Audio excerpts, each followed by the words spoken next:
जैसा कि यह तस्वीर देख रहे हैं, यह तस्वीर बिहार के बक्सर जिले के कड़सर की जमीन पर ये हो रहे 5 अक्टूबर 2022 को कार्यक्रम सम्राट अशोक विजयदशमी महोत्सव को लेकर जो है ये कार्यक्रम जो है वहाँ का पूरा परिदृश्य हम आपको पेश कर रहे हैं। तो बने रहिए इस BN मीडिया पर।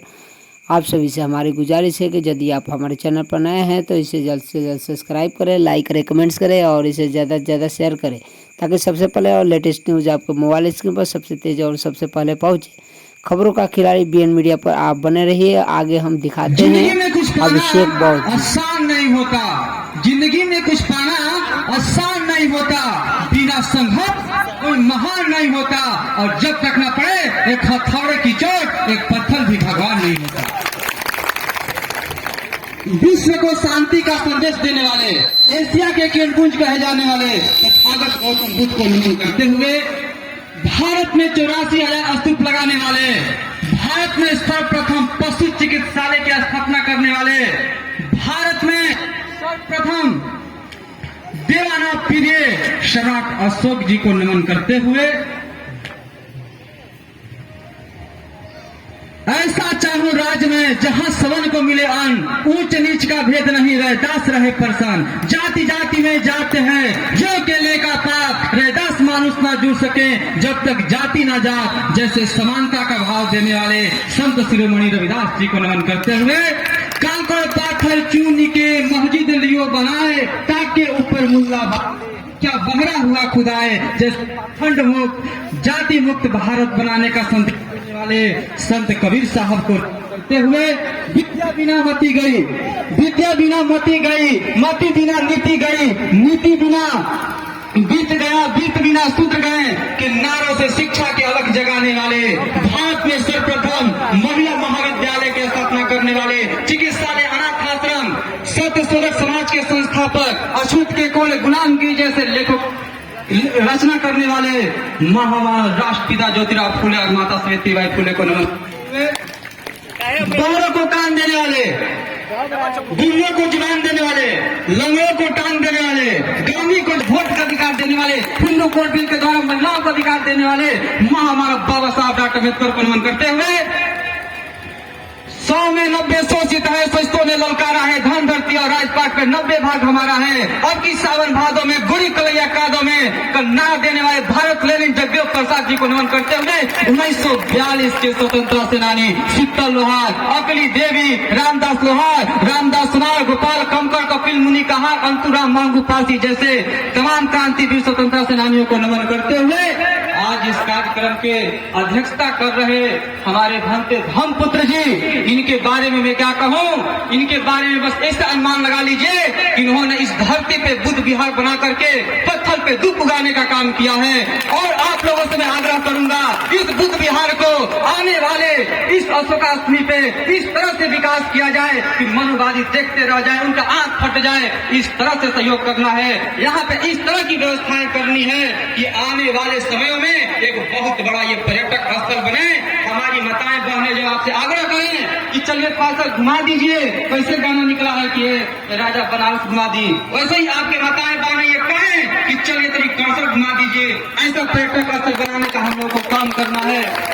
इस कार्यक्रम की मान संचालन कर रहे हैं मान संचालक महोदय, और इस कार्यक्रम की मुख्य अतिथि बहन इंद्री चौधरी जी और उद्घाटन करता बड़े भैया अजीत जी, मैं उपस्थित यहाँ तमाम गार्जियन, माताएं बहनें और आप सभी को तहे दिल से और इस एक बौद्ध संस्थापक बुद्ध विहार तहे दिल से नमन करता हूँ, हार्दिक अभिनंदन करता हूँ।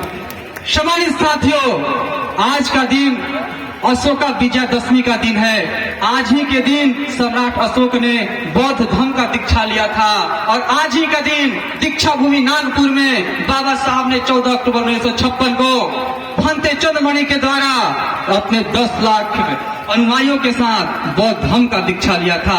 साथियों, मैं पूछना चाहता हूँ कि बाबा साहब ने बौद्ध धर्म को ही क्यों चुना? क्या किसी और धर्म में समानता मानवता नहीं था? क्या रीजन होगा? क्या कभी आपने विचार करने का प्रयास किया है? 1935 में जब बाबा साहब ने कहा कि मैं हिंदू मरा हूँ, ये मेरी बस की, मैं हिंदू जन्मा हूँ, ये मेरी बस की बात नहीं है, लेकिन मैं हिंदू के रूप में मरूंगा नहीं, तो उनके पास विभिन्न धर्म के लोग आए, उनके पास क्रिश्चियन आए, बोले बाबा साहब आप क्रिश्चियन बन जाओ। उनके पास मुस्लिम आए, बोले बाबा साहब आप मुस्लिम बन जाओ। सिख, पारसी, जैन सभी लोग चाहते थे कि बाबा साहब उनके धर्म को अपना लें, लेकिन बाबा साहब ने किसी का नहीं सुना और 7 साल तक विश्व के सभी धर्म ग्रंथों का अध्ययन किया और अंततः उन्होंने बौद्ध धर्म को चुना। जानते हैं क्यों? इसका एक ही सबसे बड़ा मूल कारण रहा है, बाबा साहब जातिवाद को इस देश से जड़ से समाप्त करना चाहते थे। और आपको मैं बता दूं, बौद्ध धर्म विश्व का इकलौता ऐसा धर्म है जिसमें कोई जाति व्यवस्था नहीं है। आप विश्व के किसी भी बौद्धिस्ट से पूछिएगा आपकी जाति क्या है, तो वो स्पष्ट शब्द में उत्तर देगा कि हम मानव हैं, मानव हमारी जाति है और मानवता हमारा धर्म है। जो ऐसा बोलता है वही सच्चा बौद्धिस्ट है, अन्यथा जिसके अंदर बौद्ध धर्म में आके भी जातीय गुरुता नहीं गई वो बौद्धिस्ट हो ही नहीं सकता। बौद्ध धर्म समानता की बात करता है। तथागत बुद्ध का क्या कहना, मानो मानो एक समान। बौद्ध धर्म विश्व का इकलौता धर्म है जिसमें केवल मानव कल्याण की ही नहीं बल्कि समस्त प्राणियों पर दया रखने की बात की गई है। तथागत गौतम बुद्ध अपना प्रथम सील में कहते हैं बाकी बाता बेरवणी, तो तथागत गौतम बुद्ध ये कह रहे होते हैं कि हमें समस्त प्राणियों पर दया रखना है। ये सभी प्राणियों, वन वनस्पतियों, जीव जंतुओं सभी के हित में है। ये संपूर्ण संसार के हित की बात करता है। ये किसी के साथ भेदभाव नहीं करता, ये किसी को उच्च नीच नहीं करता। ये वसुधैव कुटुंबकम, वसुधैव कुटुंबकम यानी समस्त संसार हमारा परिवार है इस सिद्धांत पे काम करता है। 2 मिनट, समय की बहुत कमी है, 2 मिनट समय लूंगा मैं। ये सिद्धांत पे काम करता है। बौद्ध धर्म विश्व का इकलौता ऐसा धर्म है जिसके प्रचार प्रसार के लिए हिंसा का सहारा नहीं लिया गया। आप विभिन्न धर्मों के इतिहास को देख लीजिए, उस धर्म के प्रसार के लिए कत्लेआम कर दिए गए, खून की नदियां बह गई, लेकिन बौद्ध धर्म अपने करुणा, मैत्री, प्रज्ञाशील के द्वारा पूरे विश्व का दिल जीत लिया। आज 56 कंट्री बौद्धिस्ट हैं और दिन प्रतिदिन इसकी संख्या बढ़ती जा रही है। और मैं लास्ट में यही कहना चाहूंगा, जैसा कि आज का टॉपिक है कि आखिर बहुजनों को सत्ता क्यों नहीं मिल रहा है, तो सत्ता न मिलने के पीछे ये रीजन है कि हम बहुजन जातियों और पार्टियों में बटे हैं। हमें अंतरजातीय विवाह के द्वारा इस जाति बंधन को तोड़ना होगा और हमारा एक सपना, एक राष्ट्र, एक कास्ट को पूरा करने के लिए अपना पूरा ताकत झोंक देना होगा।